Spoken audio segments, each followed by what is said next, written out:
Conversations in Public Relations. I'm your host, Mary Fletcher Jones.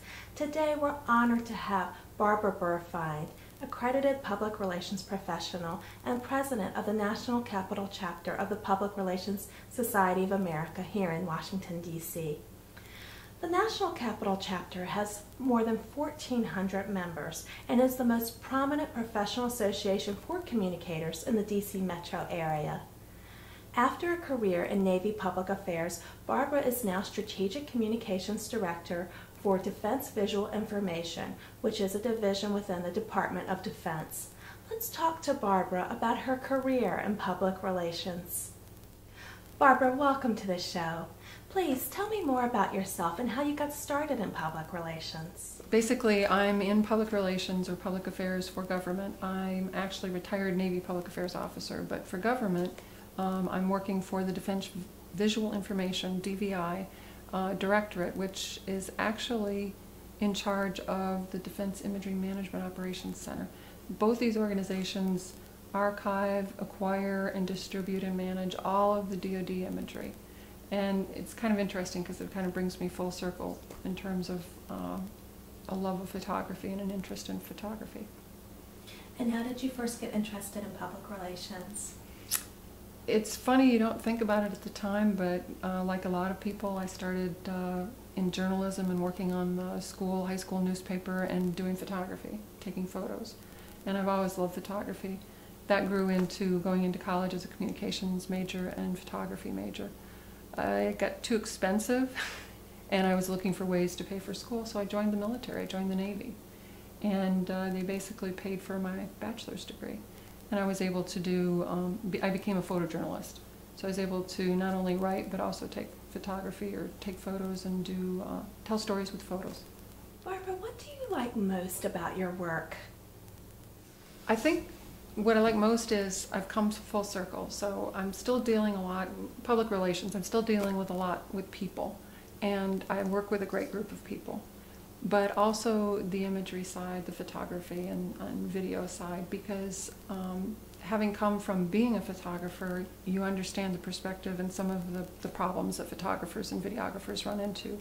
But also on the management, or what we call proponency and policy side, we can help set standards, we can help move things along, and the importance of archiving and making those photos and those images available to everyone for other use, for like briefings, for like books, magazines, online newsletters.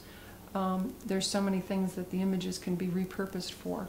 Unfortunately, we're fighting against some stovepipes and that kind of thing to get imagery used more. The other thing though is for me, I've grown into the planning side. And most people kind of groan and say, how can that be interesting or exciting?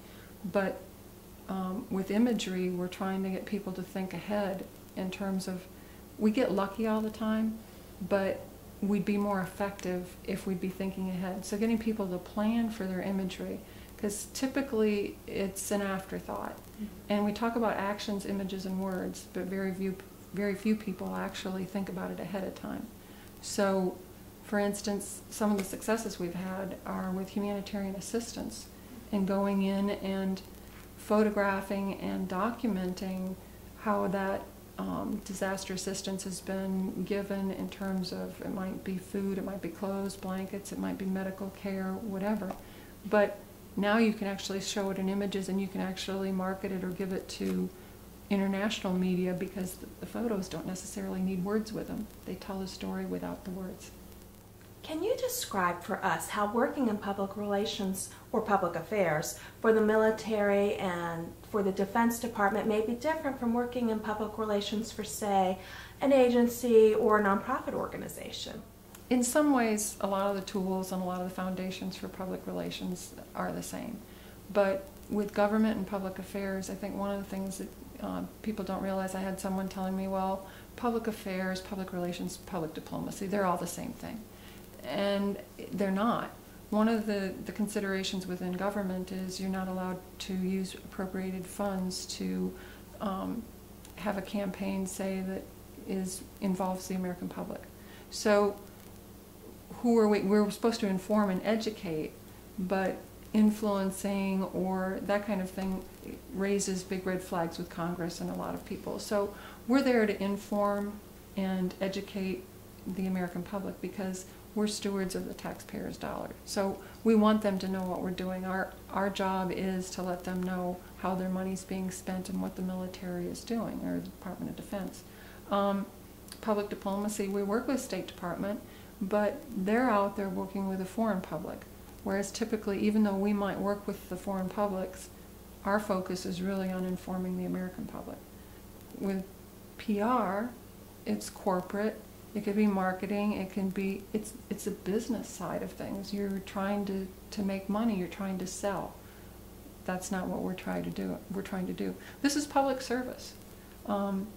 And that's one of the wonderful things about it, because I think that's what's exciting in terms of some of the things that you can really do with photography, with writing, with public affairs, because you're informing, you put out stories, you do public affairs or communication plans, but it's mostly connected to all of the work in terms of the different organizations. And there's a lot going on, environmental, you know, like ours, and we do all the, and Defense Media Activity does all of the internal publications and all of the internal communications for Department of Defense and the services. So there's a lot there. Plenty of work. Barbara, it's been wonderful having you here with us on the show today. Thank you so much for talking to us. Well, thank you so much for allowing me to talk about my career in government and the military, and as PRSA's National Capital Chapter's president. Thank you so much.